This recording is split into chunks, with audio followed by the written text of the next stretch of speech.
policy advocacy, ensuring that we address the multifaceted challenges of nutrition and health. This we achieve through our interdisciplinary research work groups like food environment, obesity and non-communicable diseases, pediatric nutrition, nutrition methods and technology, nutrition care process implementation, and lots more. And professional development programs just as our Young African Nutrition Scholars, the YANs, Learning and Expert Exchange Hub, Emerging Leaders Research Grant Awards, etc. Our base is in Nigeria, where we have a broad team of experts across the various geopolitical zones and in diverse areas of nutrition and development. We are also expanding to other African countries. Our YouTube channel is an extension of our commitment to knowledge sharing, capacity building, and community engagement. Here you will find a wealth of resources designed to empower researchers, nutritionists, and anyone interested in nutrition and public health. One of our flagship series is the Learning Hub. This webinar series is aimed at equipping researchers with essential tools to enhance their research competence. Whether you're looking to master statistical software like SPSS, NVivo, or learn nutrition-specific tools, our Learning Hub series has got you covered.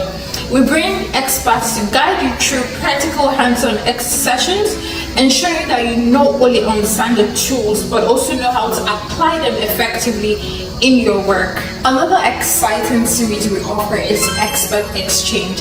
This series highlights the work of nutritionists across different sectors through engaging interviews and discussions. You'll gain insights into their experiences, challenges, and successes. It's a fantastic opportunity to learn from the best in the field and be inspired by their journeys. Each episode is designed to provide you with valuable knowledge and practical advice that you can apply in your own professional practice. Aside from our Learning Hub series, our Expert Exchange series, you can expect to see other content which can include excerpts from speaking engagements, interview sessions, to highlight the work that our members do in NDDI and lots more. Rest assured that we are committed to providing you with value through our YouTube page. So expect to see top-notch content. We are excited to have you join our community.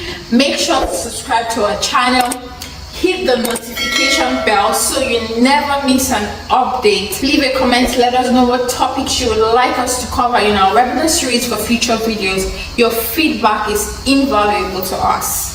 Follow us on our social media platforms at NDDI Africa for more updates and join our mission to promote healthy diets and improve public health. Thank you for watching, and we look forward to embarking on this journey with you.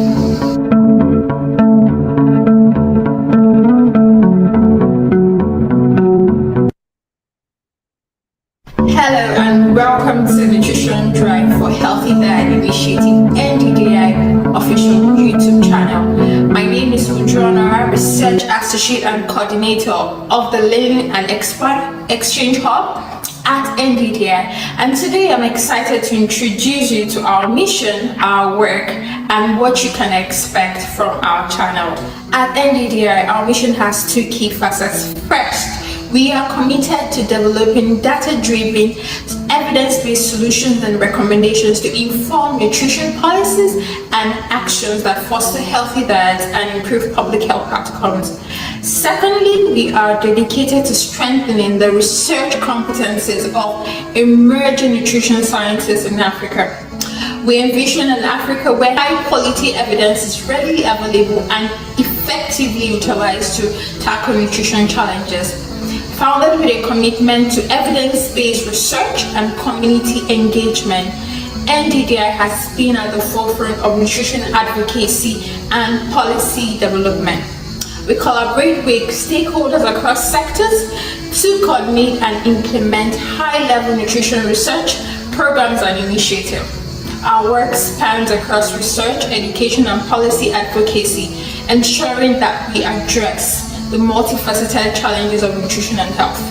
This we achieve through our interdisciplinary research work groups like food environment, obesity and non-communicable diseases, pediatric nutrition, nutrition methods and technology, nutrition care process implementation, and lots more. And professional development programs just as our Young African Nutrition Scholars, the YANs, Learning and Expert Exchange Hub, Emerging Leaders Research Grant Award, etc. Our base is in Nigeria, where we have a broad team of experts across the various geopolitical zones and in diverse areas of nutrition and development. We are also expanding to other African countries. Our YouTube channel is an extension of our commitment to knowledge sharing, capacity building, and community engagement. Here you will find a wealth of resources designed to empower researchers, nutritionists, and anyone interested in nutrition and public health. One of our flagship series is the Learning Hub. This webinar series is aimed at equipping researchers with essential tools to enhance their research competence. Whether you're looking to master statistical software like SPSS, NVivo, or learn nutrition-specific tools, our Learning Hub series has got you covered. We bring experts to guide you through practical hands-on sessions, ensuring that you not only understand the tools but also know how to apply them effectively in your work. Another exciting series we offer is Expert Exchange. This series highlights the work of nutritionists across different sectors through engaging interviews and discussions.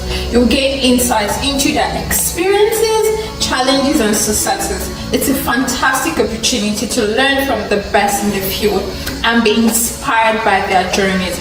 Each episode is designed to provide you with valuable knowledge and practical advice that you can apply in your own professional practice. Aside from our Learning Hub series, our Expert Exchange series, you can expect to see other content which can include excerpts from speaking engagements, interview sessions to highlight the work that our members do in NDDI, and lots more.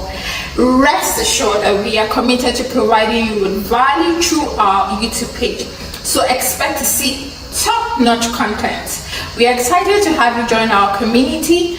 Make sure to subscribe to our channel, hit the notification bell so you never miss an update. Leave a comment, let us know what topics you would like us to cover in our webinar series for future videos. Your feedback is invaluable to us. Follow us on our social media platforms at NDDI Africa for more updates, and join our mission to promote healthy diet and improve public health. Thank you for watching, and we look forward to embarking on this journey with you.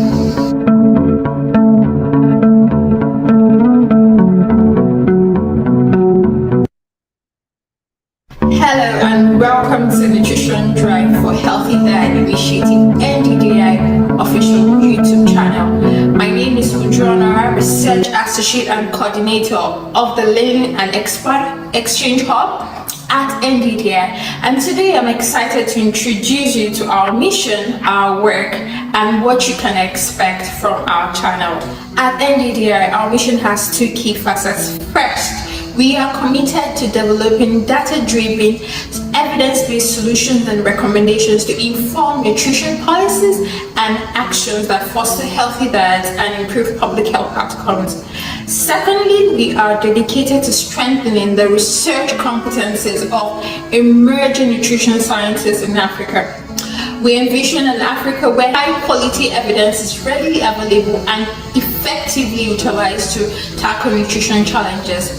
Founded with a commitment to evidence-based research and community engagement, NDDI has been at the forefront of nutrition advocacy and policy development.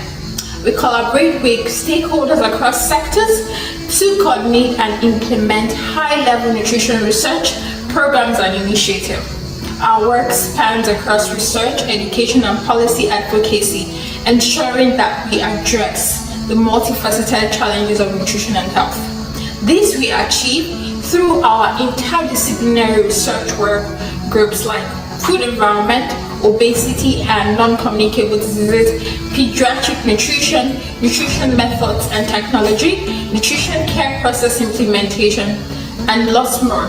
And professional development programs just as our Young African Nutrition Scholars, the YANs, Learning and Expert Exchange Hub, Emerging Leaders Research Grant Award, etc.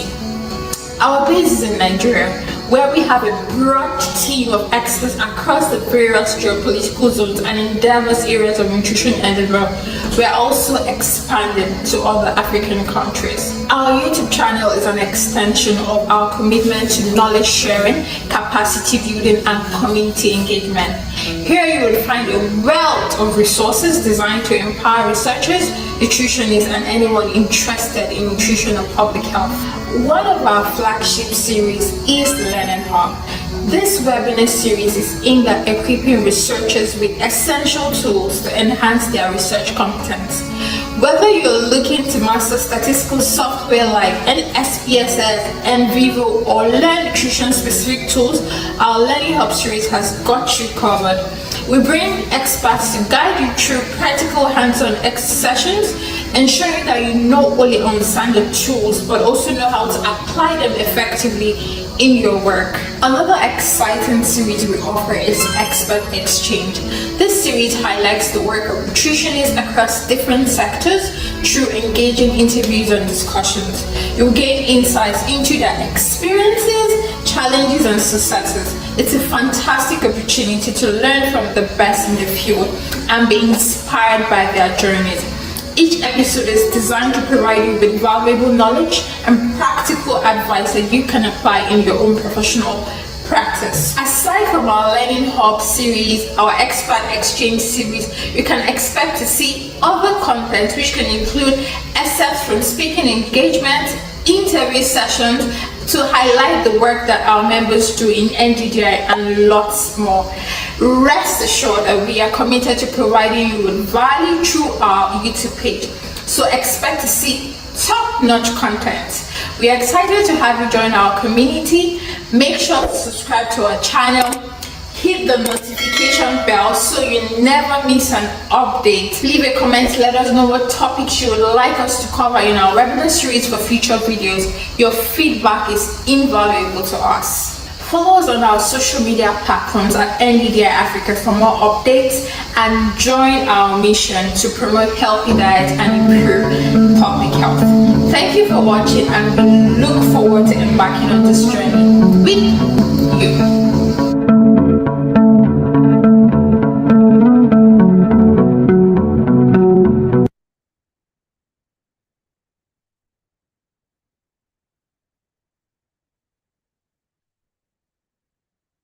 Okay, yes.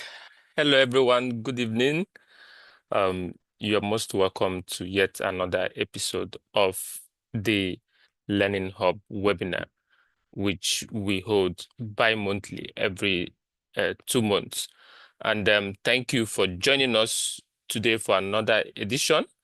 And today is the first day of the 2-day webinar titled MyFood24 to Revolutionizing Nutrition Tracking and Dietary Data Analysis, hosted by the Nutrition Drive for Healthy Diet Initiative, NDDI Africa. And we have an amazing facilitator with us, Dr. Chinwe Uzokwe. I would get to introduce her later on. So welcome, and I promise you that you're going to have a great learning section. And my name is Gideon Iheme, and I am a part of the NDDI Africa team. And we actually appreciate your participation and hope that you find this webinar very, very enlightening and exciting.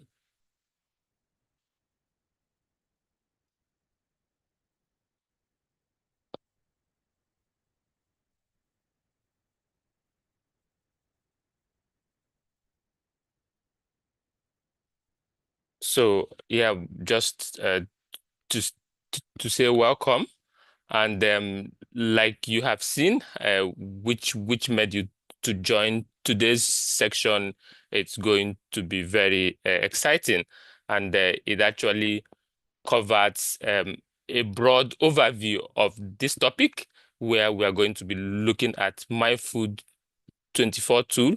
We would explore the overview of the tool, its core features and applications in dietary assessment, research, and practice as well. And of course, by tomorrow, we'll also dive much more deeper into the practical use, um, but the analysis, interpretation, and use cases is important that we get all the foundation we need towards tomorrow. And please ensure that you are actually you participate and you are active, because like we usually do, the 70% attendance over the two-day section will not just only earn you a certificate, but then it will also grant you exclusive access to this MyFood24 tool for a limited period of time, which of course our facilitator would highlight that when the time comes.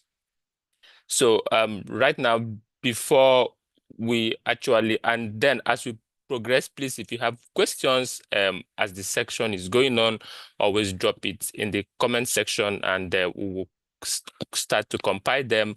And towards the end of this section, would have time to take your questions. So the earlier you drop them, the more we are able to attend to it. So before I hand over to our special guest, our facilitator, it would be good that we have we try to access your pre-knowledge of this topic of digital dietary assessment. Um, there will be a poll which I'll put up now, and when I do, please endeavor to answer the questions. This form is very anonymous. We will not know who answered. The essence is just to actually know at the end of the day, access to what extent this webinar has brought value to you in terms of trying to know all of these things. We expect that at the end of the day, you would have had good knowledge of. So a moment, and I would pull it up on the screen, and then you can respond to it.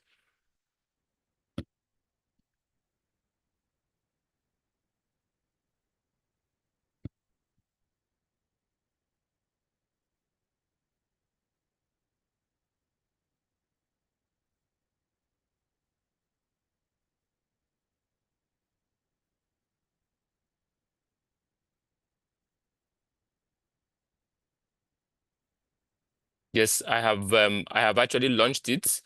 Um, you can see it on your screen, and it is also on the chat box in case you are not. But I'm sure that you can see the questions now on your screen. So please answer. Select what is the most appropriate answer, and when we are done, we can progress to the next stage, which is introducing our facilitator. Thank you.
Thank you. Thank you. Let's continue to answer.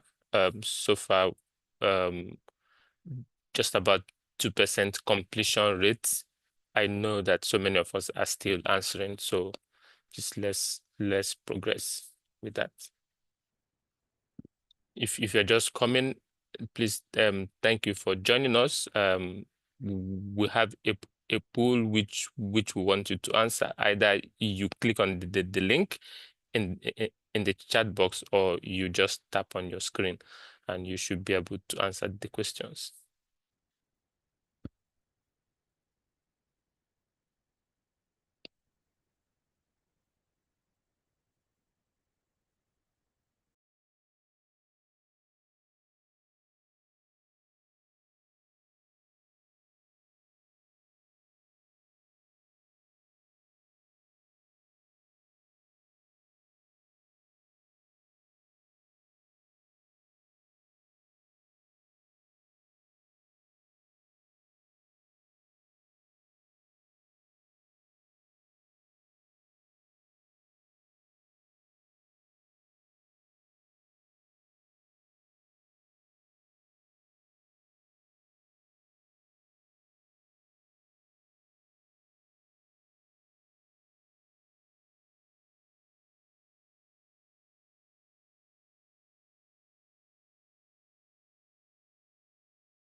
Thank you so much. Please let's keep attempting the poll questions.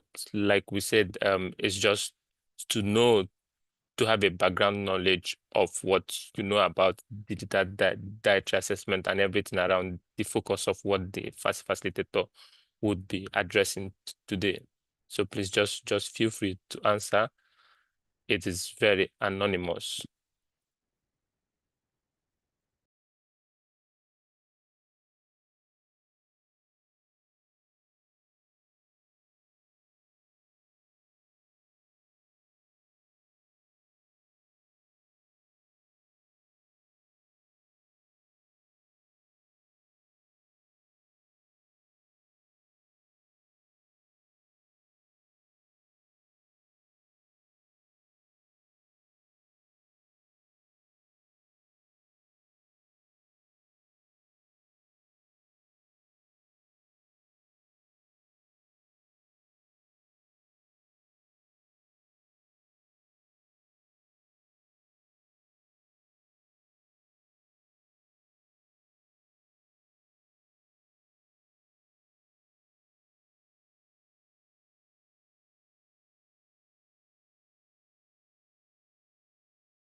Thank you so much. We have 11 persons who have completed the pool, and we still expect more persons to do so. Please, let's continue to answer the questions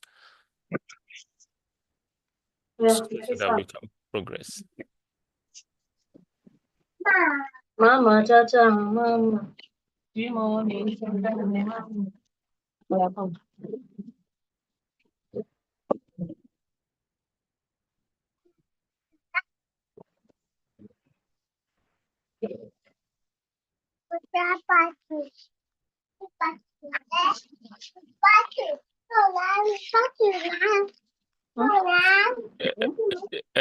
Please, when you join us, could you please mute your microphone? Thank you. And please, our dear admin, help us do that as well.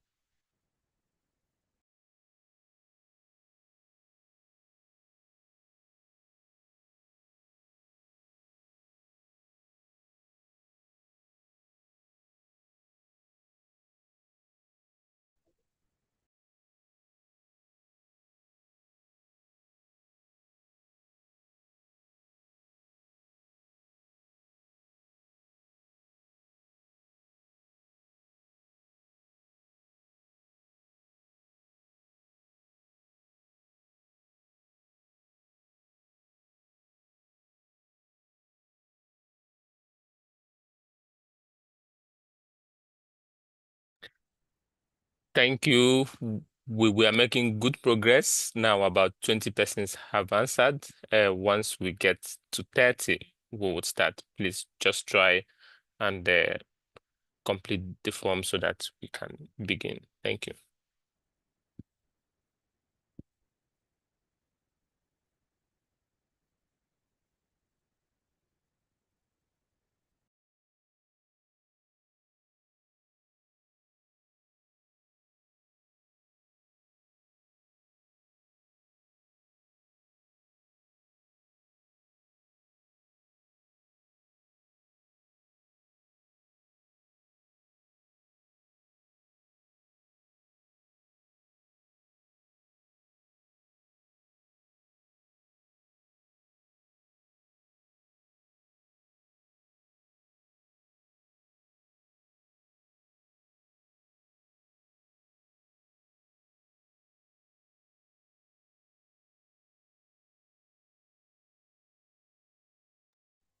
Okay, we're almost there. We would end the poll in about 2 minutes, 2 to 3 minutes. So please, if you're still trying to complete it, try so that we can progress. And thank you to the 59% of the participants who have answered this. That is a good output.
Okay, thank you so much. I think we can now start.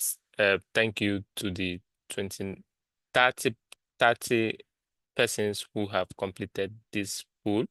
We truly appreciate, and we are ending this pool now so that we can commence.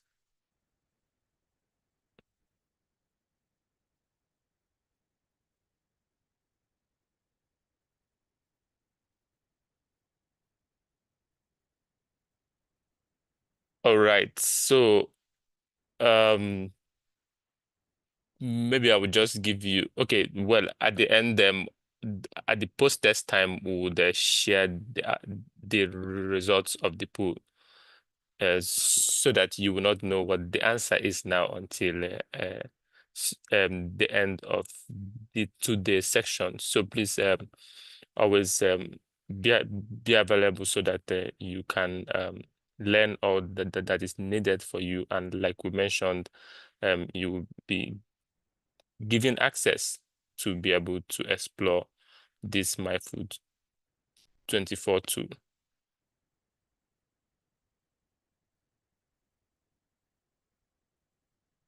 So now we would have to start, and before I hand over to our facilitator, I would just want to introduce her.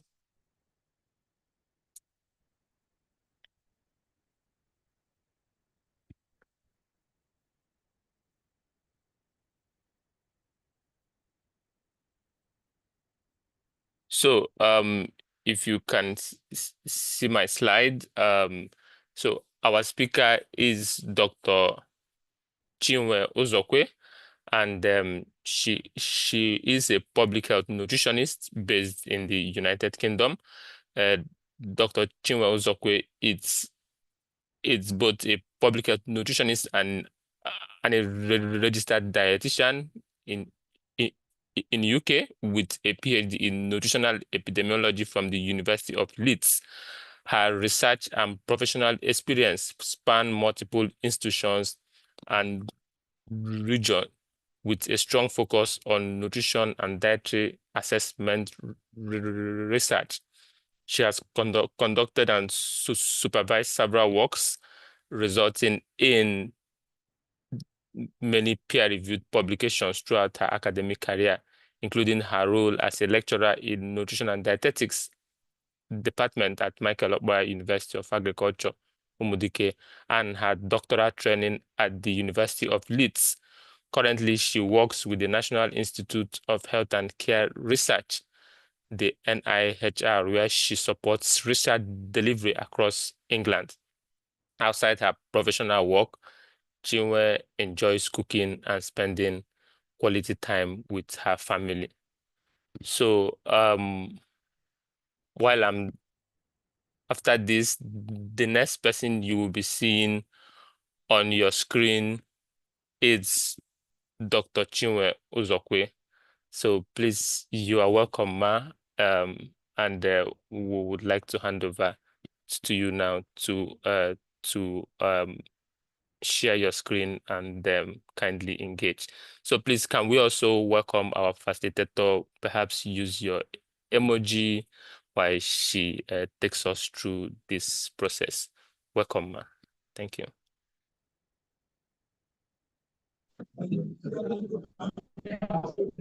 Gideon, can you see my screen? Yes, we can, but it's not yet in presentation mode. Yes, I know, yeah. Just Okay, wanted to all be right. sure. Yes, we can.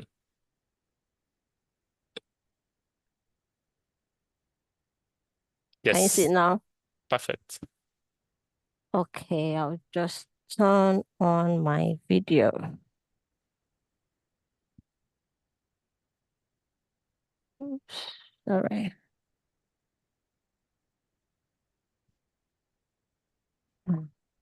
Sorry. I'll go again. I need to turn on my video first because it just disappeared.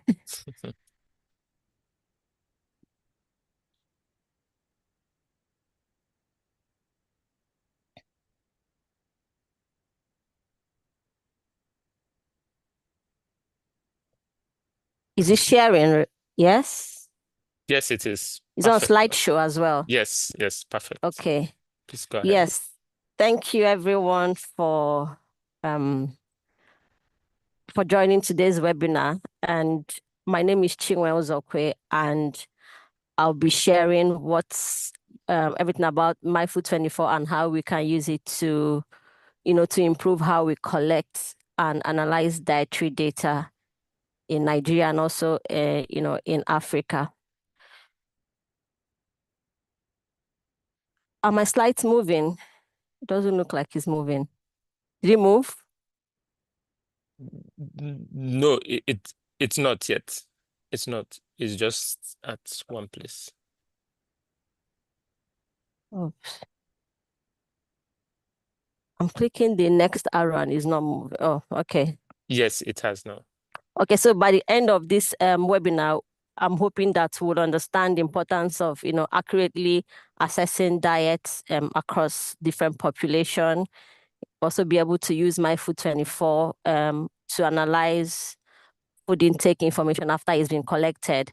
And also, you also get the experience to submit, to complete your own food diaries. And also will be, hopefully we also have the chance to evaluate the results we get from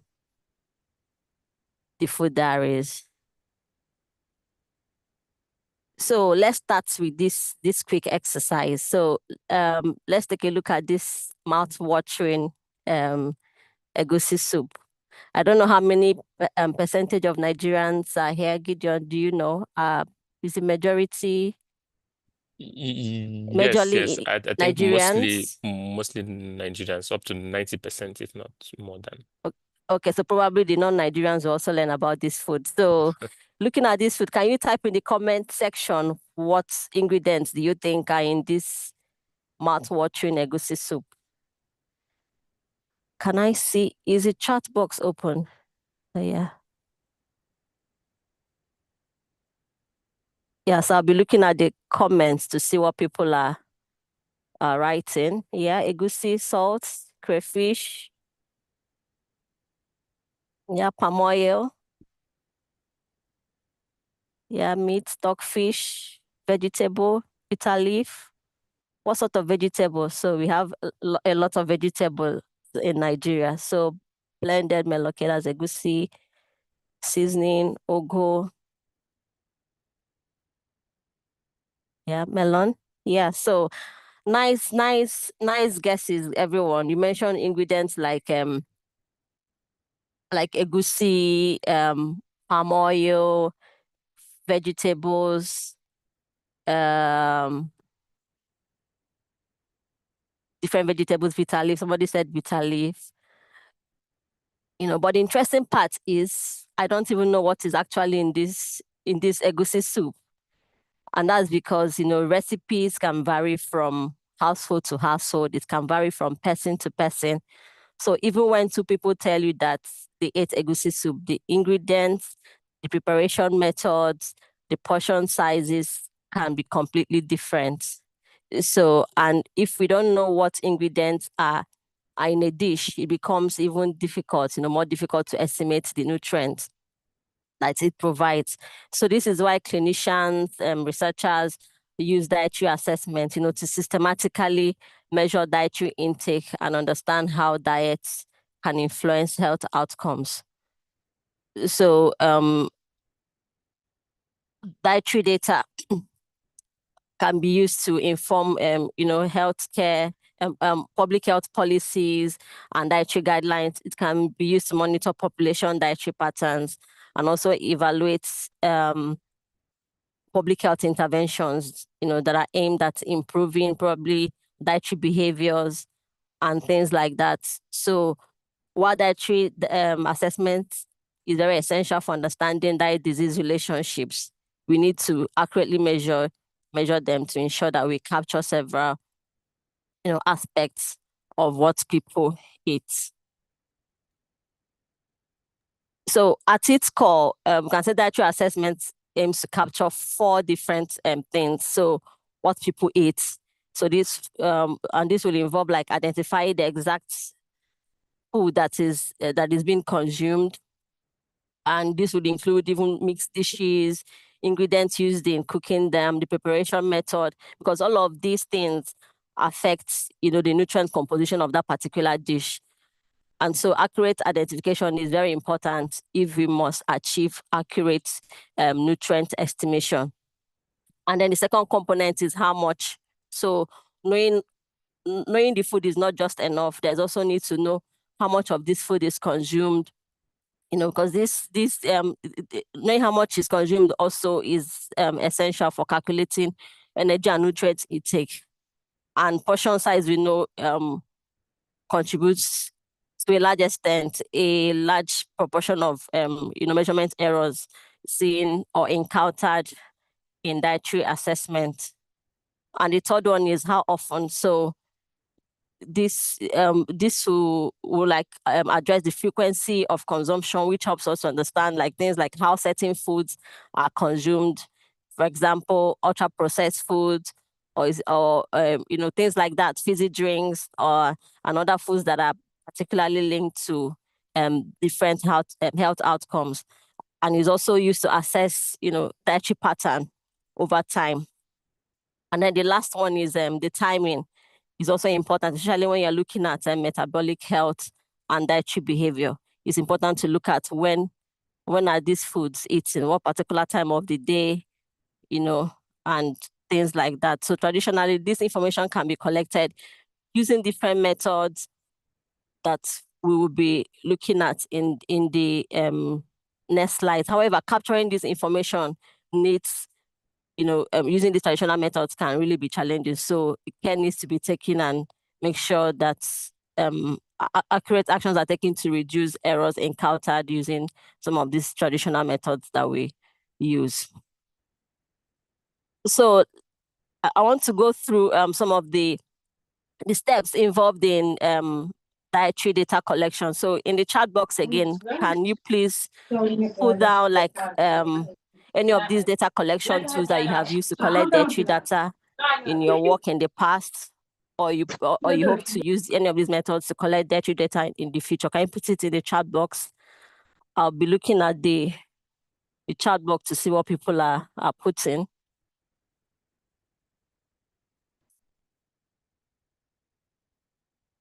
Yeah, FFQ, that's a food frequency questionnaire. And for our dietary recall.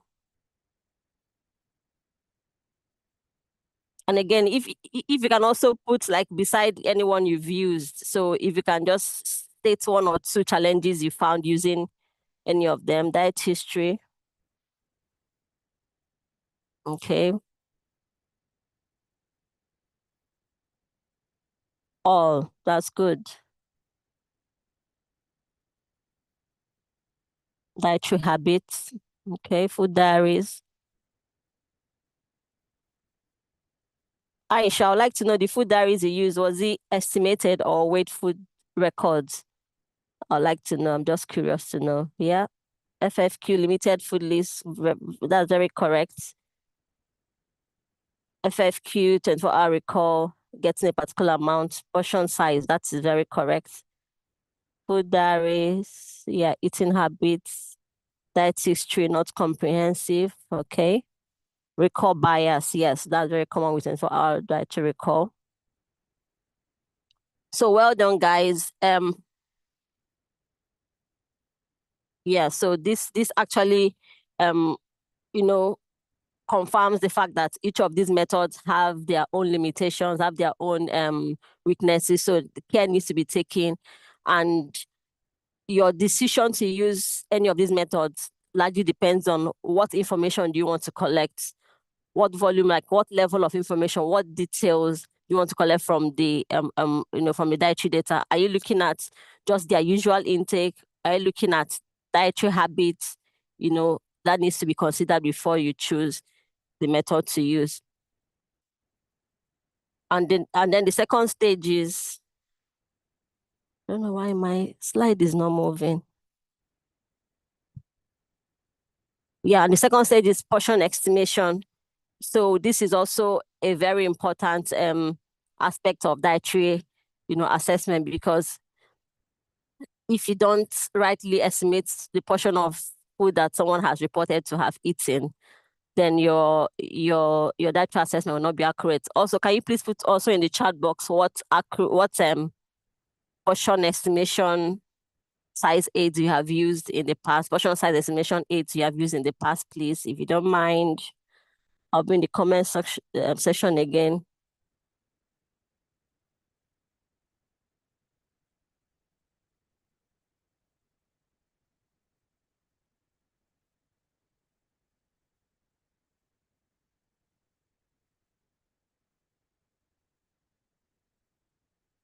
Yeah, food models, photographs, correct, visual aids. Yeah, what visual aids do you mean? Yeah, food models, photos.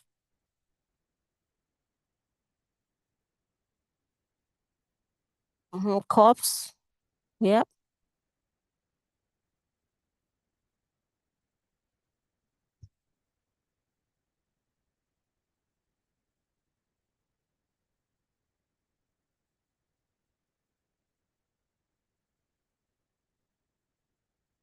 Yes, thank you, guys. And you can agree with me that for each of these portion size estimation aids that you use, you would have encountered some challenges that could affect the accuracy of your dietary assessment. And then the final stage of the dietary assessment is the nutrients conversion. So when somebody has reported their food, the portion sizes they have eaten, there is also need to translate whatever they have reported into, nutrient intake, especially if you're looking at nutrient levels or trying to meet like a particular nutrient target.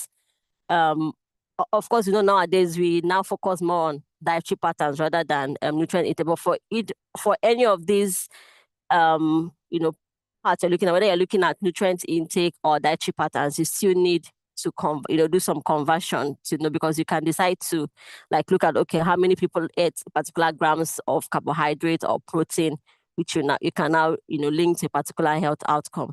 And then the final, this process also relies on food composition database, which will provide the nutrient values of different foods.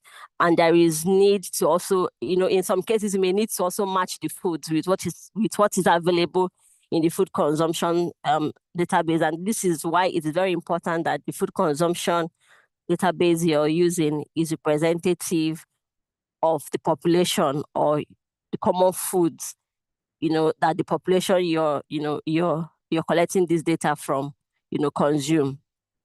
And in the case of mixed dishes as well, you need to also break down the ingredients that are contained in the dishes, in a particular dish. So if you remember the case of the egusi soup we looked at, So you need to know what that person had used to cook that egusi soup. Otherwise, your accuracy will greatly be reduced. So dietary assessment is not just about asking people what they eat. It involves estimating quantities and converting those foods into nutrient data for analysis. And each of these steps, to be honest, it produces potential sources of errors, which some of you have also identified in the chat, which is why the choice of the dietary assessment tool is very important. So some of you have mentioned the recall bias with with some of these methods on that over reporting, the social desirability bias, where the participant says what they feel you appreciate, rather than what they have actually eaten. And then you also said the difficulty in estimating portion sizes is actually a problem when it comes to portion size estimation.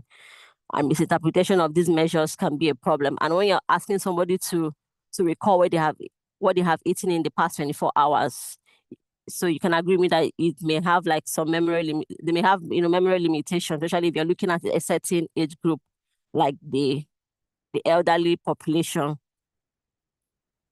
And then of course, the nutrient conversion, if you're using a food composition table that is not complete, that doesn't have all the nutrients, that doesn't have some of the foods that are commonly eaten by that population, of course, it's going to affect your, the accuracy of your dietary assessment.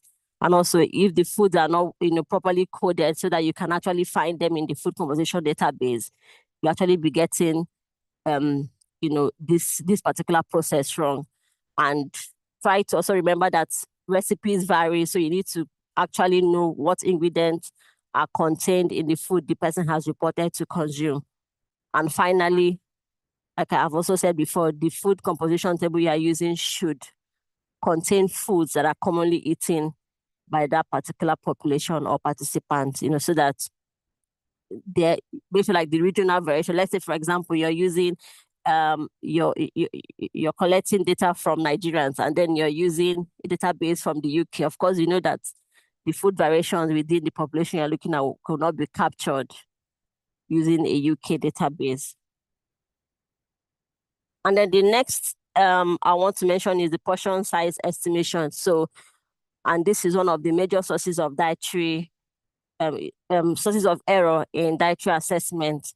And we have rightly said different portion size estimation aids that we use, and these are the household measures, the food models, the photographs, and in some cases too, we also use the commercial like measures, like for example your mudu or your cup that will be used to sell maybe gari or grains in the market, because most people may not know how much food that they consume, but they can know, oh, I bought 1 mudu of rice and then I cooked it and we're four that ate it, that kind of a thing. You may not have, like it may not be possible for somebody to correctly estimate what quantity they have consumed. So anyway, that's why it's called estimate. So people can only estimate what they have consumed rather than tell you exactly what they have consumed. Because except you're doing a weighed food record, you can only estimate portion size, and you want to estimate the portion size as accurately as you can. So this is where we use different models to ensure that we achieve this. So the next is the food composition database. I have also mentioned this. Can I also ask what food composition database people have used in your work or in research? Please put in the chat box. I'll be going through the chat box to see.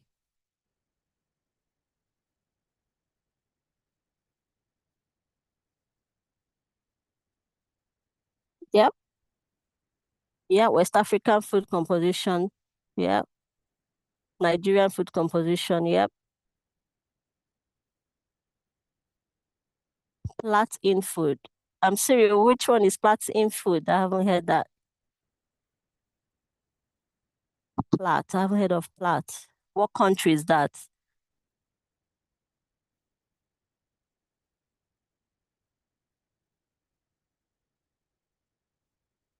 Yeah, so the common ones here are the food composition, the Nigerian one and the West African one. Okay. Nutri survey. Okay. Nutri survey is a software, I think. So what database is contained within Nutri survey? USD, okay. Oh, okay. Information by plot. Thanks, Cyril.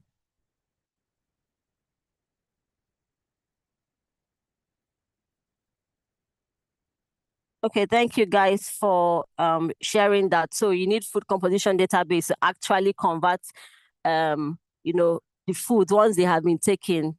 The next thing is to convert them into nutrient intake using food composition database.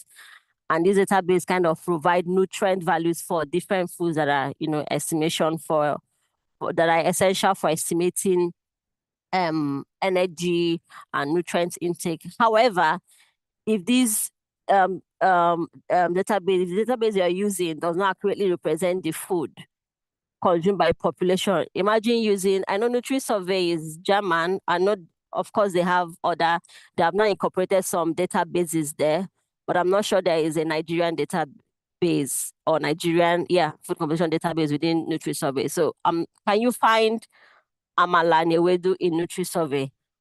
I would like to know. So if the database does not accurately represent the food consumed by the population or the participants you are assessing, then this can lead to inaccurate nutrient estimation. So this is just to summarize, the challenges of dietary assessment in Africa. So these were reviews that were done by different researchers. So in terms of the methodology, it's been found that there is heavy reliance on paper-based systems. So many researchers are using paper-based systems where they are calculating the nutrients and energy intakes using pen and paper with food composition database. You can agree with me that this can take a lot of time if you have done this before. And then face-to-face interviews as well. So this takes resources, this takes time when you're doing face-to-face interviews. And of course, no digital tool to actually help the efficiency of collecting this data from participants.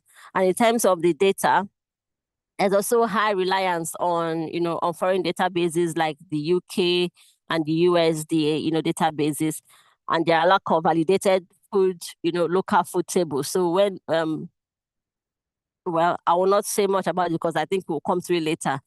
And then because you can't actually, so because of the first two problems, it makes it impossible to compare data across different countries because we have access data using different databases that are not specific to that population or participant. So you can't even compare the data across countries. And also within the clinical setting, there's also limited evidence on dietary intake, and this could be because when I did this review, I was looking at studies that have accurately measured, reported measuring data, dietary diet quantitatively. So, and this was done among people living with type 2 diabetes. So if a study did not include a quantitative dietary assessment, it did not meet the criteria for this review. So, and we only found like 10 studies in the whole of Africa. So there was limited evidence on dietary intake that was actually collected the right way. And I also found the use of non-country specific databases and lack of digital to collect and analyze dietary data. So these findings, again, supports the shift towards, technology-enhanced dietary assessment that can help to reduce the burden and also, as well as, improve the diets, the quality of the dietary data we are collecting from participants in different settings, whether in the community or in the clinical setting. So when we think about dietary assessments, in settings like Nigeria and like many parts of the, of Africa, the multicultural nature of our country even makes dietary assessment more challenging. So let's remember that plate of egusi soup. Different people will cook egusi soup differently. different, probably the way a Yoruba or Igbo or Hausa will cook. I mean, I'm just mentioning the three major ones. Will cook egusi will be very different, and this is one of the things that that results from being in a country that is multicultural.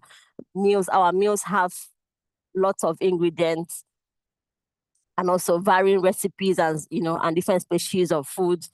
So various recipes vary based on someone's socioeconomic status, someone's preference, someone's religion, someone's just anything, it varies. So, and all of these also contribute to making dietary assessment more challenging. So it means you need to actually get down to the ingredients that are used to to prepare some of the dishes that we eat. And also the food environment also places additional complexities in dietary assessment. So for example, we have both the traditional open markets and the modern markets. So some of these foods that we eat are consumed from from informal markets where we don't have standardized recipes. The foods are mostly not packaged, they are not labeled, so we don't know what we are eating, for example. And then this means there's also limited information on the ingredients in the food we are eating, even the portion sizes. Nobody goes around with a weighing scale to before they eat. And also the nutrient content of the food, the different nutrient content of the food may not be known. And another thing is urbanization. So people are changing the way they eat. People are increasingly consuming food outside the homes. They are adopting more diverse diets. So this changes even makes it harder to capture, habitual intake using, some of these traditional methods. For example, if you're using a single 24-hour dietary recall, you may not get what you need to, what you're looking for. And also there's this issue of access versus information. So where people have access to a wide range of food, reliable, nutritional information about food is often, limited because the food is surplus, and many prepared dishes and mixed meals are not well represented in some of the food composition databases that we use.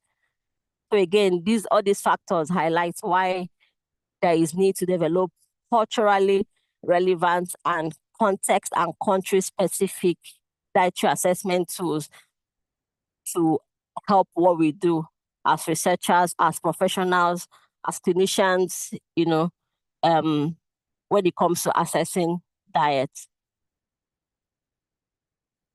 So this is just to show you, so what has happened in Nigeria in the past, how many decades now? Maybe 6 decades? No, since 1968. So yeah, that's so many years ago. So you can see how our food composition databases have actually, what's the word now? Progress, like how, different researchers, efforts that have been done by different researchers to develop food composition database to help us understand what we are eating. Because it would not be fair for me to say nothing has been done. People have been making efforts, as you can see, since 1968 and up to the current one that we're using now, the Nigerian food composition table. So, however, dietary assessments in Nigeria is mostly done on pen and paper. And you can agree with me that this will be more time consuming. And this could also be the reason why many of our national, nutrition health surveys, not nutrition health surveys, many of our national health surveys, like the NDHS, the mix, do not include quantitative dietary assessment. Yeah, I'm impressed about the recent food consumption, survey that was done a few years ago. At least there was a quantitative part, and I've seen reports from that study. But the DHS, the mix, we can actually do better, because if you don't know what people are actually eating, like if you don't include quantitative dietary assessment to actually know what people are consuming, it will be difficult to link the rising rate of non-communicable diseases, which is the case in Nigeria now, with diet or any other lifestyle. So considering the high rate of these diseases, non-communicable diseases, there can only be appropriate interventions if we can actually accurately measure what people are eating. So the traditional methods that we use in Nigeria, of course, they come with limitations, which I have also mentioned some of this before. So there's participants burden, because the patient, the patient or participants have to, record whatever they eat on paper and pen and things like that. It comes with burden. There's limited food composition databases. There's also that problem of recall bias, where they have to remember what they have eaten. The portion size estimation, when they can't correctly estimate what they have eaten, and then lack of cultural adaptability. This is the case of using a non-country specific food composition database. So as a response to some of these problems, a lot of digital um, diet tracking applications have been, developed by different people in different countries to help people deal with some of these. However, how reliable are some of these nutrient data from consumer apps? So consumer apps are like things like you have your Fitness Pal and your, what are their names? Does anyone know the some of these consumer apps for these consumer facing apps for tracking diets? Please put in the chat box if you know some of them. I can only think of my Fitness Pal now.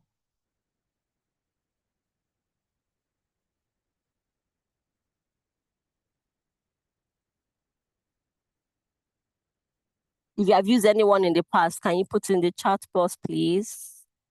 I would like to know.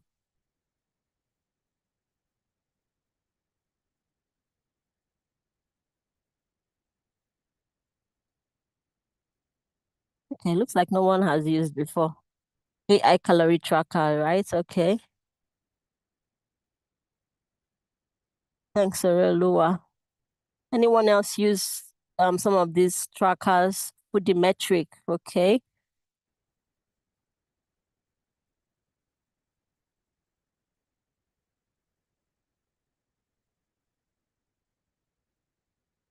Oroluwa and Zinatu, did you find all the foods you were looking to analyze using these apps you have mentioned? I'm just curious to know. Okay, Ahmed used food the metric as well.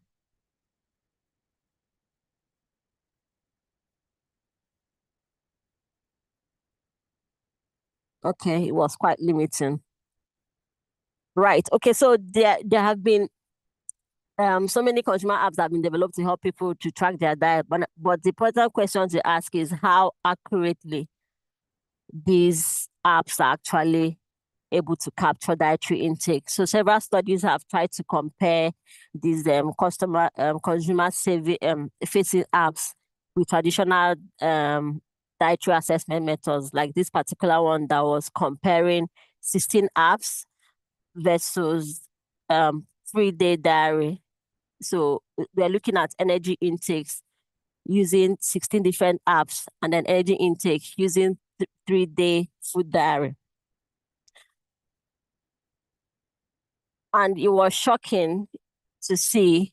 Well, it wasn't shocking because actually these consumer facing apps haven't been designed for research. That's one thing to know when you use them. So the A is the Western diet, while the B is an Asian diet. So you can see that 14 out of the 16 apps that were looked at overestimated dietary intake. So if you're looking at, for example, using this to monitor a patient, you can agree with me that there could be a problem if your app is overestimating energy intake. And on the other hand, the B is the Asian diet, 13 out of 16 underestimated energy intake. So there was this wide variability across the app with so many either overestimating or underestimating energy intake. And also notice the wide confidence interval. So we want something as close to 0 as possible. But look at that, it's so wide. So the wider it is from, from 0, then it means that it is less accurate. So because these consumer-facing apps haven't been designed with quality research in mind, they may not give you what you actually want them to give you. And this also shows some of the challenges with some of these diet tracking apps. For example, users may find it difficult to enter data within them, correctly find food or identify food, or even select the most accurate food, because some of them do not have country or context specific food composition database. So you may find it difficult to find foods that even match what you're trying to analyze. And in addition, they also rely on incomplete food composition database that have not been validated. So all of these problems are some of the challenges faced by diet tracking apps. So there is need to use apps or systems that have been validated, that have been developed with quality research in mind when trying to assess diet, and eventually if you're trying to do it the right way. So why do we actually need to to improve how we assess diet? So of course we have said if you don't use the right methods, you can't actually adequately answer your research questions. You can't evaluate interventions. You can't provide personalized advice. Just the same, those things that we mentioned at the beginning as the reasons why we assess diet. So because we want to reduce measurement error.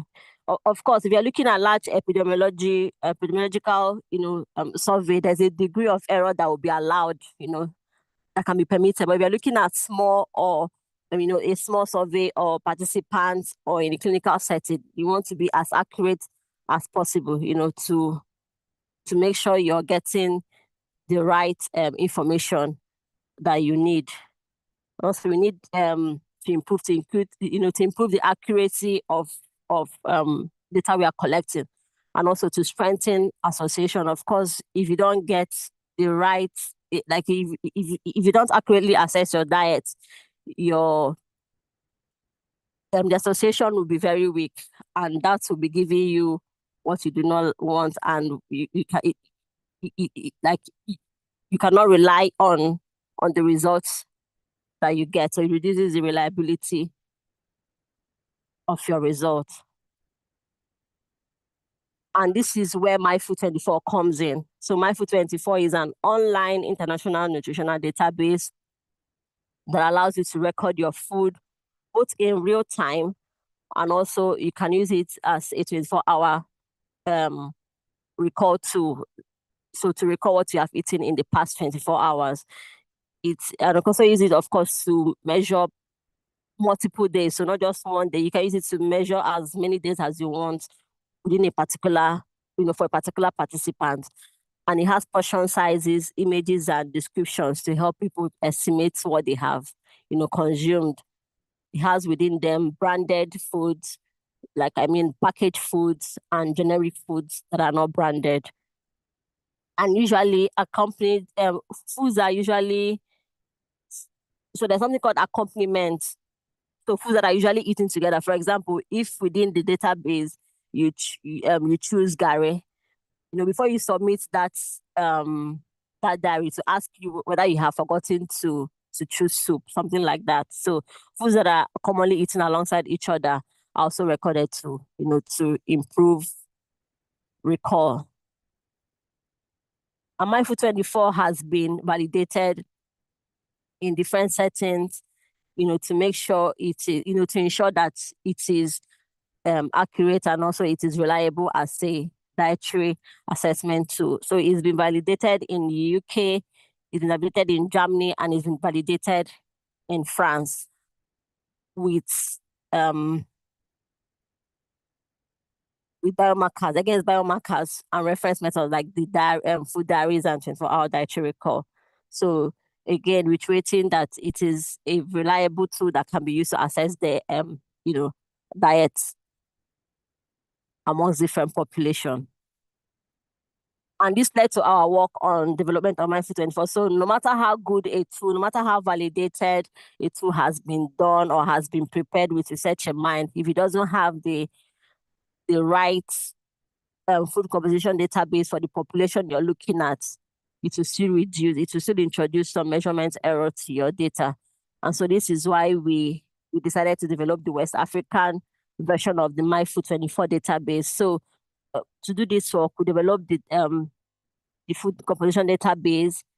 We incorporated it into MyFood24, and again, we piloted it to see how usable it would be among Nigerians. So although it's called although it's called West Africa database, we focused on foods commonly eaten in Nigeria.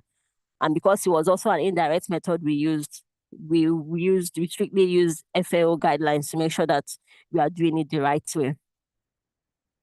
So in selecting the foods, we identified foods using food composition databases, food consumption surveys, studies on food commonly eaten in Nigeria, foods in the supermarket and food shops. And within this database, we also had raw and cooked foods.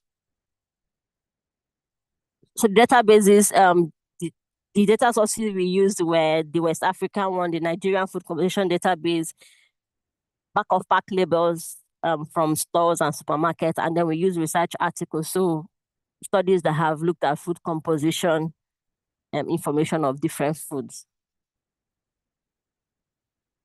So to process the data, we remove duplicates. So if a particular food had data within the Nigerian and the West African database, we looked at the references and used the most recent data, and then removed and deleted the other ones. So things like that. So we reformatted our units to match the MyFood24 database. We used we also matched the back of pack labels to make sure that they were represented in per 100 grams of that particular food. So for portion size, so this was the most challenging part of this work. Of course, for Nigerian foods, we don't have standardized measures. We don't have standardized recipes, so we use household measures again within the database. We use commercial units. We use serving size on back of pack labels, and then we took pictures of some of these dishes as eaten to help users of the system to accurately estimate the portions of food that they have eaten. For these images, we took actually 4 to 7. So for a particular food, we took the pictures. We took like 4 to 7 images of the food just to reflect the range of portion sizes that will normally be consumed in households. So that work resulted in MyFood24 West Africa, which contains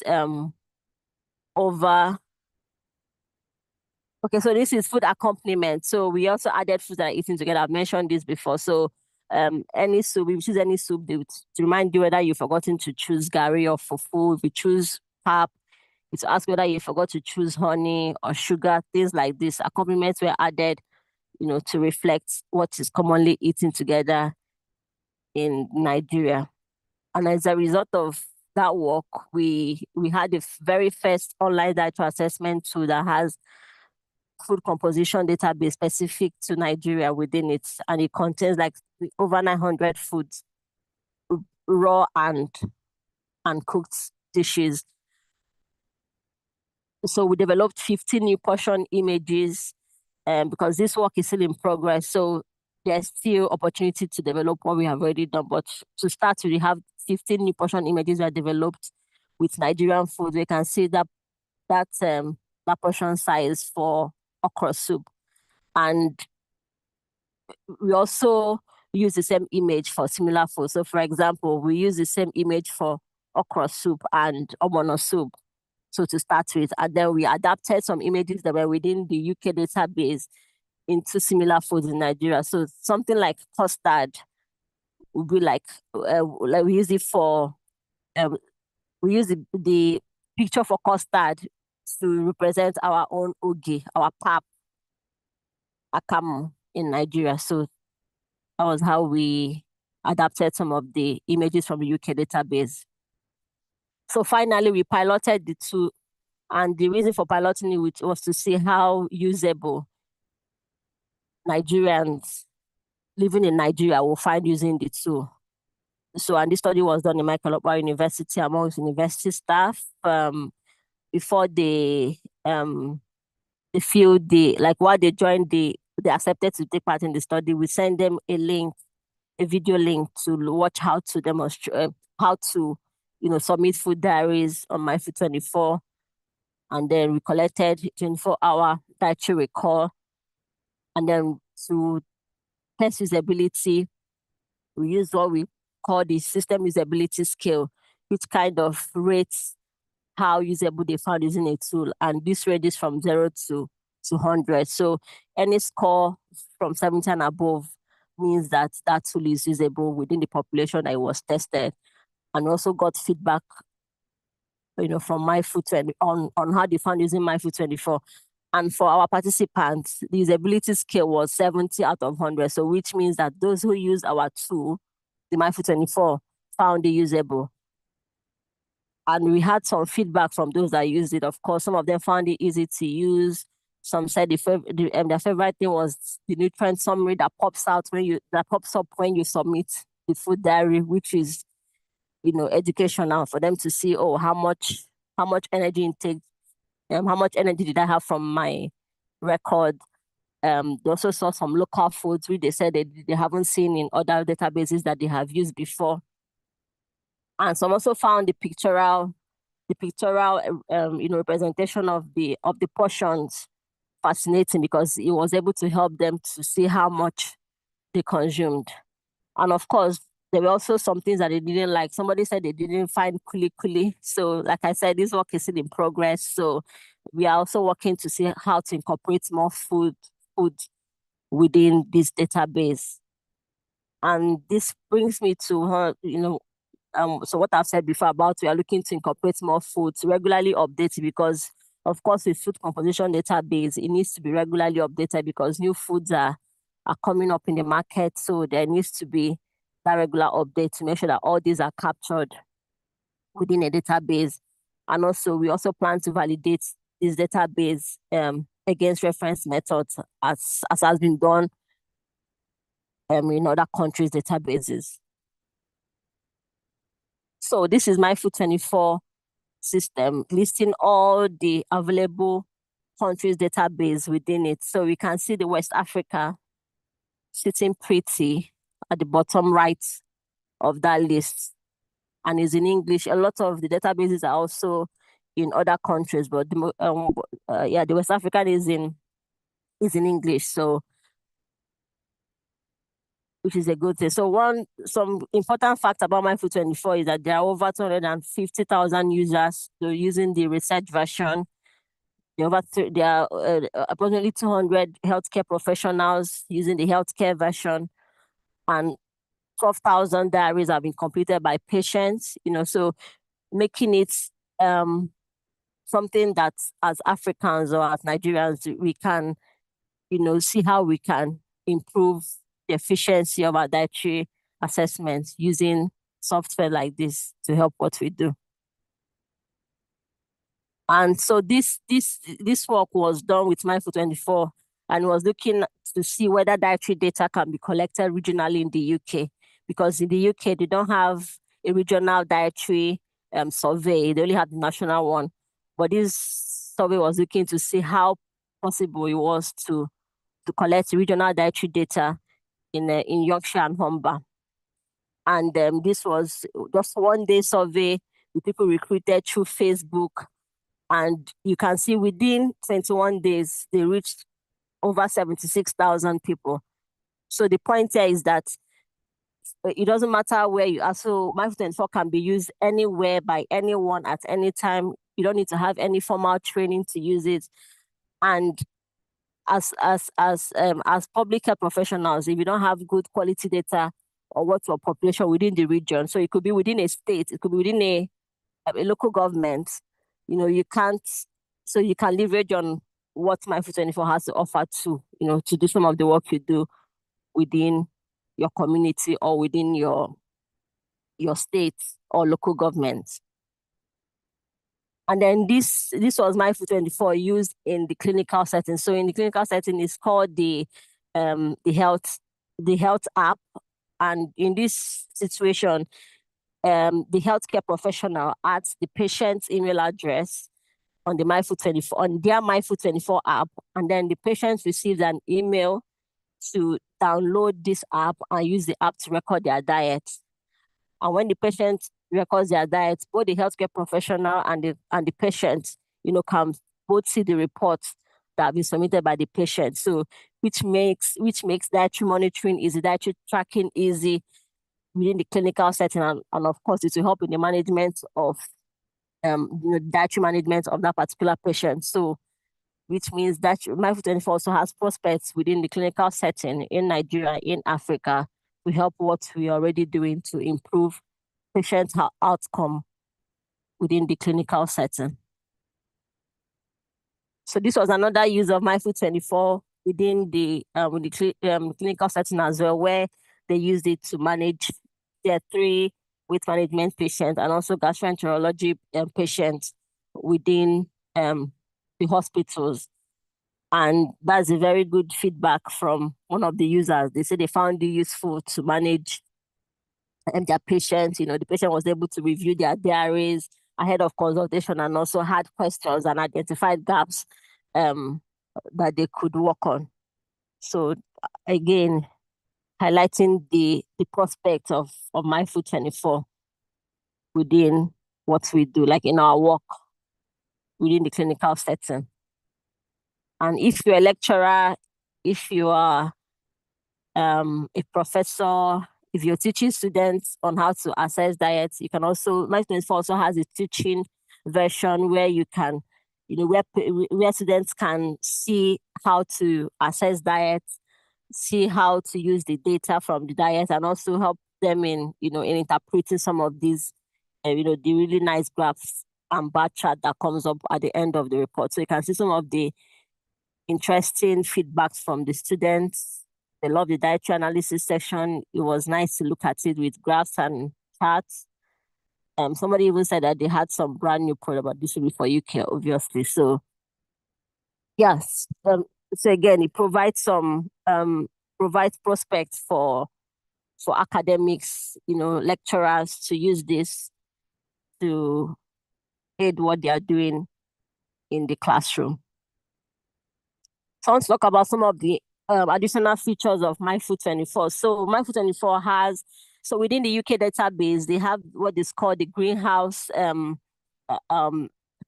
sustainability metrics, which contains the greenhouse gas emission, the land use, and the water use. So within this database, this data exists. So you can use this app to actually see, okay, with what you are eating, how much of greenhouse gas emission are you causing, or how much water, or how much land are you using. The UK, they're very big on some of these sustainability metrics, which is also something we can do as Africans, to help protect our environment. So I just wanted to state that as an additional feature within the MyFood24 app. And then this is another work that has been project that was recently done. So this Wheatworth is a company that produces nuts and seeds within the UK. So MyFood24 works with them to incorporate their database into Wheatworth's system. So more like with Wheatworth's colors and logos and everything, but the database from MyFood24. So this is some of the things that we can also do, work with MyFood24 to also, develop apps that are, that can support, diet tracking and, diet monitoring amongst participants, or even amongst just people within the community if they're interested to, to take charge of their diets. So like to, for personalized diet monitoring. And also another thing now I forgot to mention, so you can see this app is also showing you foods to reduce. So after you've put in what foods you ate in a day, it will suggest to you, okay, based on what you have put in, you can reduce some of these foods, or you can increase these foods, to help you meet your targets, to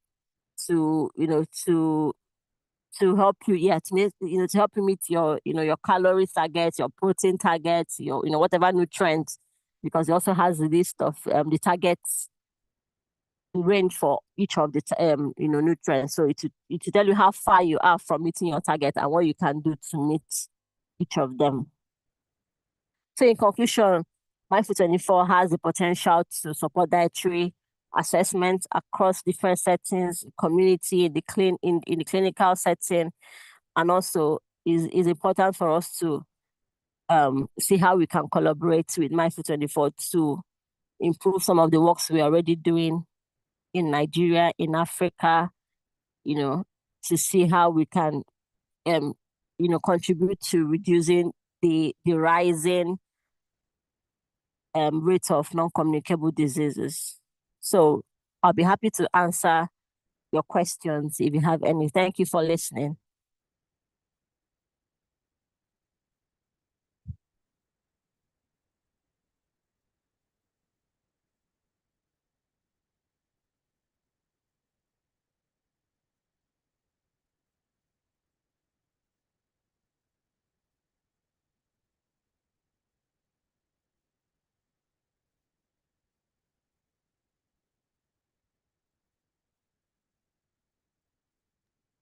Okay, thank you so much, Dr. Chinwe. This was a very exciting section. We truly appreciate. So please, let us, of course, give her a warm reception, either in the comment section or most especially use your emoji. And while we do that, please drop your questions in the chat box so that she can answer that as well. We truly appreciate, and I believe everyone has had the opportunity to learn a lot today. Please drop your questions, drop your comments, drop your feedbacks in the chat box, and we'll start to attend to that.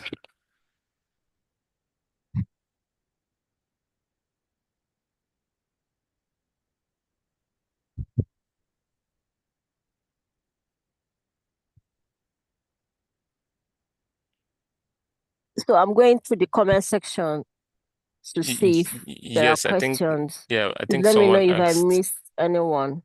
Yeah, I Because think I haven't seen. someone asked that was an awesome marathon lecture. How do we get the app, please? Oh yeah, I can share the slide with you, Gideon, and you can send it to them. Yeah, I think it was the app. How do we get the app? Oh, the app. Yes.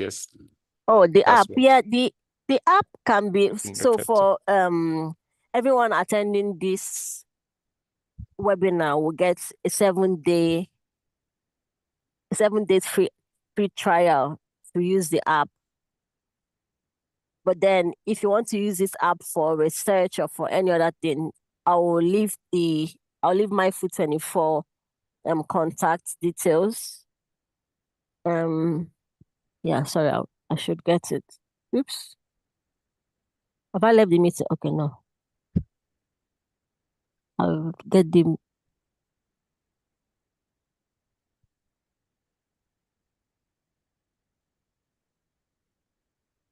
Am I still sharing my screen? Yes, you are still sharing. Like at the any question slide, although it's not displayed as in a presentation view. Okay. I want to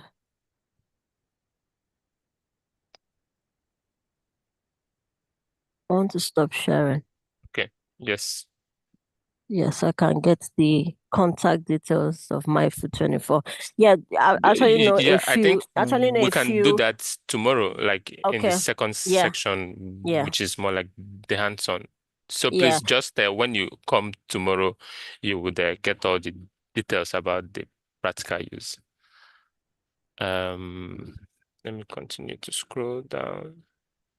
So somebody said, can we use the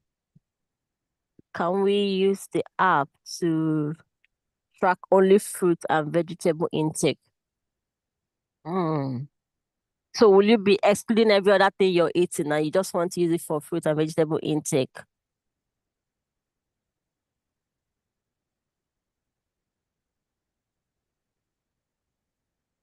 I guess you could use it. I mean, the fact that like is an app that you can use to recall 24 hours, and also you can also use it real time to record your diet. I guess you can use it if that's what you're trying to achieve. Yeah, I don't see why that wouldn't be possible. Okay. Yes, I think the next question says, my question is how you were able to come up with this food composition and nutrient content, owing that Nigeria lacks a standardized recipe, especially for Okay. local foods.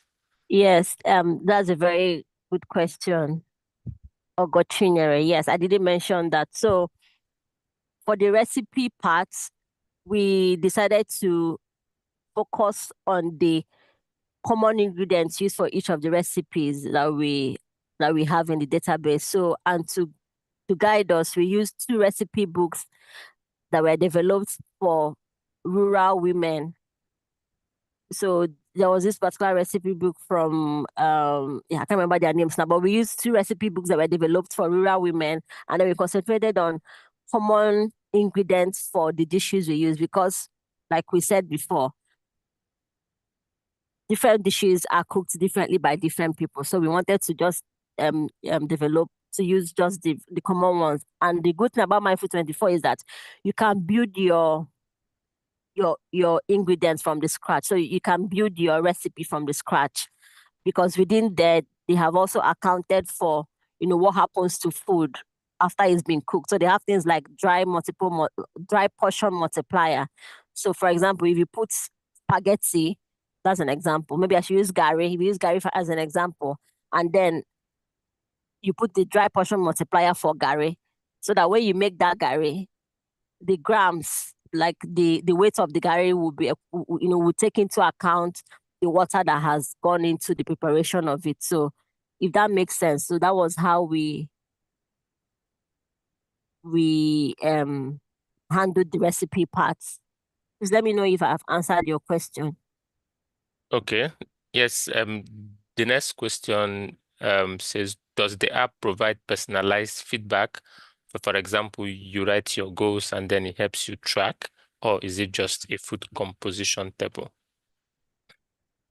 So when you submit an app, so for example, if you're setting up the app as a researcher, you can set up that at the end of the diary, somebody can see how much calorie, how much carbohydrates, like this, a summary of what they have, eaten over the period of the record.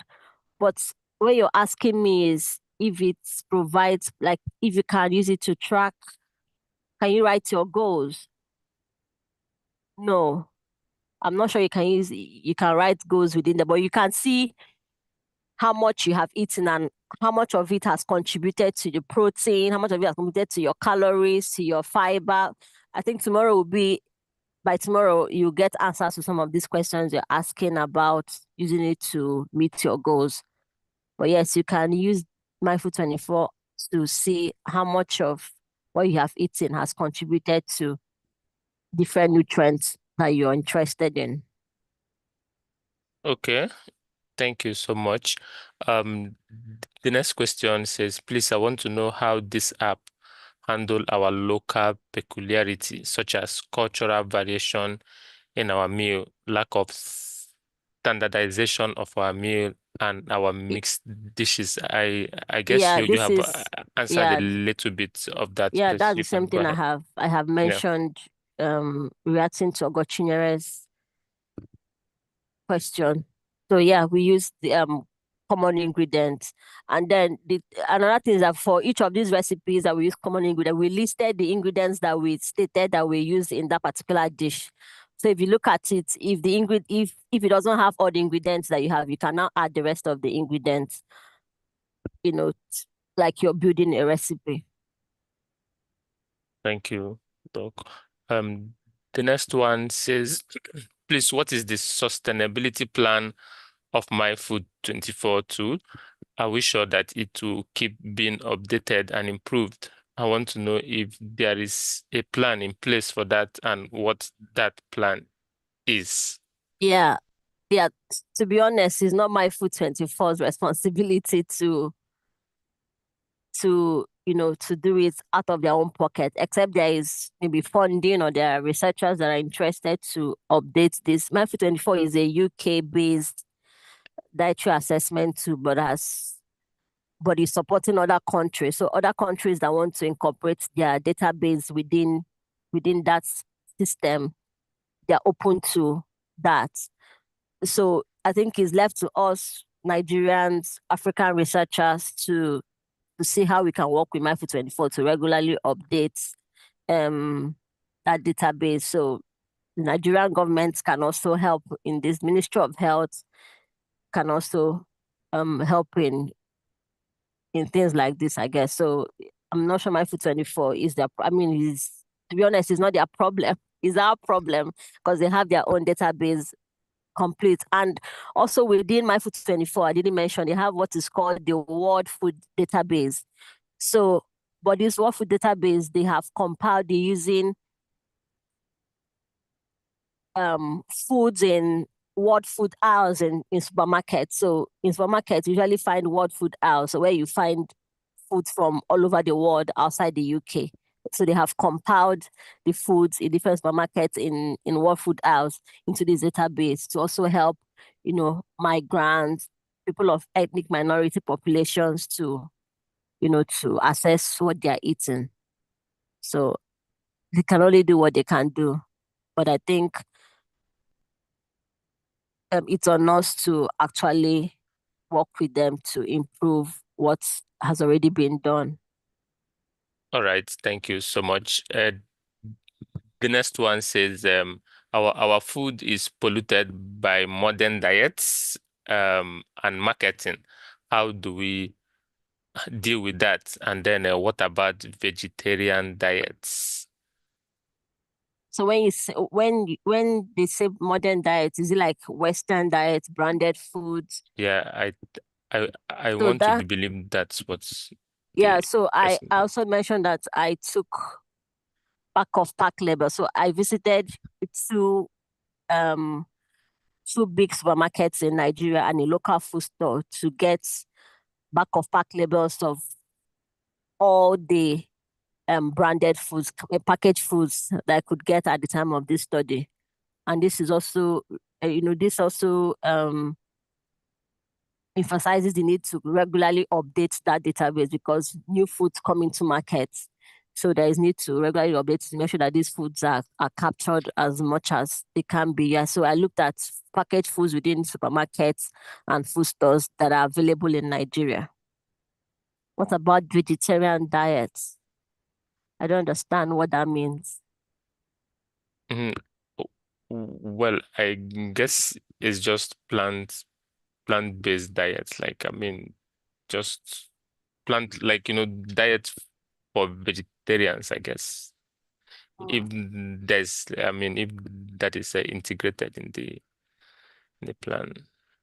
Well, the database has commonly eaten foods, raw food and cooked food. So even if you don't find your cooked food there, you can actually build your recipes within that, within the, MyFood24 to assess your diet. Thank you. Is Stibu, let us know if we answered your question. Stibu Siso. Sorry if I'm murdering your name.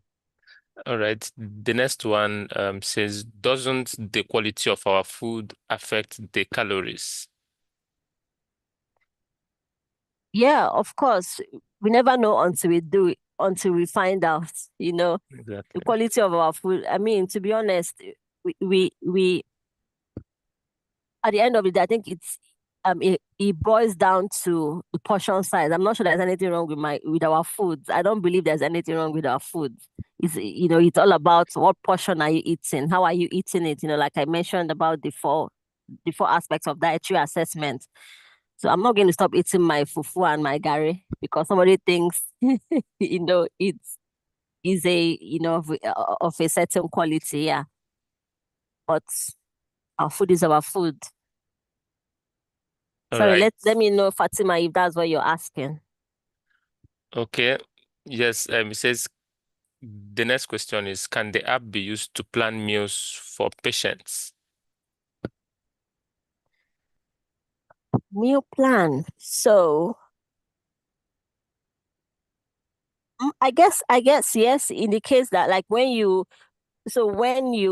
meal plan should be actually be based on like information you get about what the person is eating, or if they are lacking in any particular nutrients, or there's a particular nutrient you want to be improved. So I guess if you use it like in the case of the UK, where the healthcare professional, invited, and the patient could see what the patient has eaten. So based on whatever the report says, you can now use it to plan a meal, for that patient, if that makes sense. I guess it can, but it doesn't have any feature in it that says meal planning. No, you only use it to track what you're eating.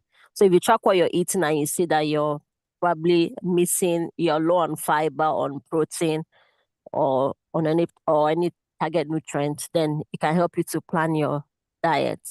Let me know if that makes sense. All right. Thank you Who so asked the much. question? Oh, Ezema, yes. Let me know if that makes sense.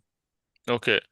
Yes. The next question is awesome work, Dr. Chin. We're looking forward to improve diets in the African continent. Okay, yeah, I guess that's not a question. From Cyril, it says, can the app be used by both literate and non-literate population? Does it work offline or online? And how can the app ensure confidentiality of personal information entered in the app for other viewers and use of this data? Yeah, so MyFood24 doesn't have within it any identifier. So tomorrow I'll show you how that works. Okay, let me start with the first one. So it can it be used in both? So just the same way apps work. So anybody that can use a phone can use MyFood24. So I hope that answers that part. And then can it be used offline or online? And so anybody that can use an Android phone or an Apple phone, or what they call it? Is it Apple or Apple phone? Android, and Apple, anybody that yeah. can use a smartphone. Yeah, that's what I was looking for. Yes, okay, smartphone, yeah. Anyone that can use a smartphone can use MyFood24. And actually in the pilot study we did, we couldn't, because we didn't have the information for those that did not do the MyFood24. So we couldn't tell if their reason for not completing the diary was because they didn't have any skills in using apps. So hopefully in the future we'll be able to find out that. But I think anybody that can use a smartphone can use it. And it can actually be used offline. So when I was preparing for this data, I hadn't considered that university being online or having access to internet would be a problem for university staff. Otherwise, I would have made arrangements to use the offline, systems. Because there was a work that was done with MyFood24 in Uganda, and they used the offline mode in addition to the online one. So where people couldn't have access to internet, the offline one was useful. How can the app ensure confidentiality of personal information entered into the app? So there's no personal information entered into the app. You only enter in. So as a researcher, you can set up your participants that you would invite to complete a diary. You can allocate an ID that cannot be recognized. But the good thing is that you can link information from, like, you can link your records to an online survey. Probably one from online survey. That's a website, right? That helps to collect data online. But no personal data is entered within MyFood24. if that answers your question, Cyril. All right. Yes. Thank you, Dr. Chima. And I guess some of the questions that we are also putting down by tomorrow during the hands-on section would have more answers to it. And Yeah. the next question, okay, it says, what is the difference between MyFood24 and food processor or TDA tool? Is there any difference? Yeah, food processor, so I think the major difference is the food composition database. So what what foods are within what food composition database are within these two systems you've mentioned now. I know food processor is not Nigerian one. I haven't used TDA before. So I don't know what is in TDA, but for food processor, there is no Nigerian food composition database, because I remember in the review I did, I saw some of the studies that use food processor, and I can't remember on top of my head what country composition database is there, but it's not Nigeria. So that's a major difference. And there could be other, differences, like were these tools validated? Were they? And it looks like food processor is more like a system that was developed to calculate the like to check the nutrient composition of food rather than to assess diets. I don't know. I can't remember on top of my head now, but yes, a major one is a food composition database. That's a major difference. All right, thank you so much.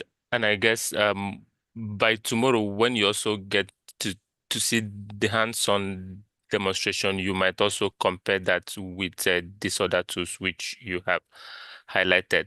A few more questions we'll take. I guess this is the last one. It says, how scalable is MyFood24 for large national nutrition surveys, and what are the approaches that you recommend to maintain data quality when collecting dietary intake from large populations? Yeah. So MyFood24, like I showed, where you will like where it was used to collect regional dietary data in the UK. So that shows that it can be used to collect, data, at that level, at that large scale. And then what strategies are recommended to maintain diet quality when collecting dietary intake from large population? I mean, to be honest, you can only do your best with terms of collecting the dietary data. So what is the aim of what are you trying to achieve? What level of detail do you need? And then that will determine which how long, what's the number of that what's the name now? Like, what's the number of records do you need? Is it one? Is it multiple? Is it three? That's a way to to address that. So what is the level of detail you need, and how many how many reports do you need? I'm lacking the words here. I think my head is full now. Do you need to achieve the level of detail that you need for that particular survey? And then in terms of analyze, I mean, yeah, with large population surveys, I understand, because you cannot actually monitor how much people are telling you. And that is why with MyFood24, the portion size is already there to guide them to choose, to help them estimate what they have consumed, and that is it really. And then another thing with dietary collection is, if the foods are well described in such a way that the participants can easily find that food. So, for example, if you're looking at plantain, you ate plantain. In what form did you eat the plantain? Was it boiled? Was it fried? So, if that food is well described in the way that it was eaten, it also helps to maintain, diet quality when you're collecting data. And then portion size, if the portions are in a way that it will help the participant to accurately estimate what they have eaten. Those are the two ways to maintain diet quality when you're collecting data from large population. So, and again, it boils down to using the right tool to collect this data. Okay, thank Let me know if I've answered your question, Mokwazi. all right. Yes, thank you, Dr. Chinwe. I think the final thoughts also aligns with what one of our participants wrote down. He said, I really enjoyed this presentation. More grease to your elbow. And I also have the same sentiment. Thank you so much for this very insightful presentation that we've had, and also how you have also handled all the questions that has been asked. So thank you also our participants for joining up. Just like we've mentioned, today was just the foundation that we laid. To tomorrow is the real deal, when we will have a hands-on, the demonstration. And please endeavor to actually join, come early, so that we can begin on time. And just like we have mentioned, you need to show maximum participation, so that you will have access to try out this tool after tomorrow. So we'll still use that our benchmark for certification, for also approving those who would have a exclusive access to the MyFood24 tool for a certain period of time. So tomorrow would be hands-on, where we would look at how to use these tools, explore several use cases, and of course, how these tools can be, findings from these tools can be interpreted. So that brings us to the end of today. And thank you everyone for joining in, and thank you our amazing facilitator. We'll meet here tomorrow same time by 7 p.m. West African time, and continue with this section. Thank you, goodbye, and have a good night rest. Bye.